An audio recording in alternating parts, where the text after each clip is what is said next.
Только вот создать ПО, сидеть в своей лаборатории, пить кофе, моя мечта, да. Надо сделать у нас в лаборатории бассейн. Да я все люблю, и сноуборд, и побегать. Интересуешься наукой и прогрессивными идеями? В проекте «Наука-наука» мы расскажем о молодых ученых Удмуртии, их исследованиях и достижениях. Мы познакомим вас с лучшими и перспективными, теми, кто знает, как устроен этот мир с научной точки зрения. Меня зовут Георгий, и я ученый.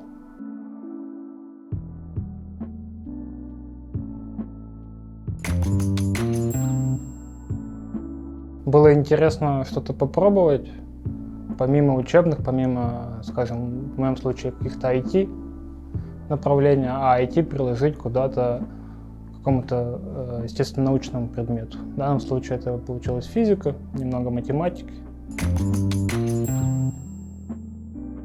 В школе у нас 56-я гимназия, там проводились разные дополнительные занятия, и это вызывало интерес, как и математика, так и физика. Как раз это занятия были факультативные, я их посещал. Наверное, если искать какие-то корни, то здесь, и всегда хотелось что-то познать, да, познать мир вокруг. И мне казалось то, что физика, математика, они хорошие инструменты для этого. Мы моделируем ситуацию. С одной стороны, мы, конечно, ближе к теоретикам, потому что есть какой-то сложный процесс, мы его упрощаем до каких-то самых базовых идей, и эти идеи уже с помощью математики можем замоделировать. Конкретно мы сейчас создаем цифрового двойника технологии 3D-печати по металлу. Нашим заказчиком является корпорация Росатом. Нету предела совершенству, ее нужно, безусловно, дорабатывать, будет практика, надо посмотреть, верифицировать это все, развивать удобство пользования данной программой, но это обычное дело для таких продуктов.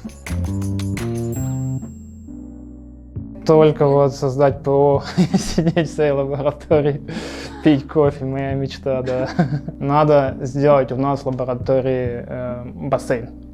Бассейн, вот летом жарко иногда бывает. Вот смотрите, вот сейчас есть нефтяная вышка посерединке, я не знаю, там что-то ремонтируют, но можно оставить нефтяную вышку, согласен, но рядом обязательно сделать как бассейн, чтобы можно было спокойно прийти.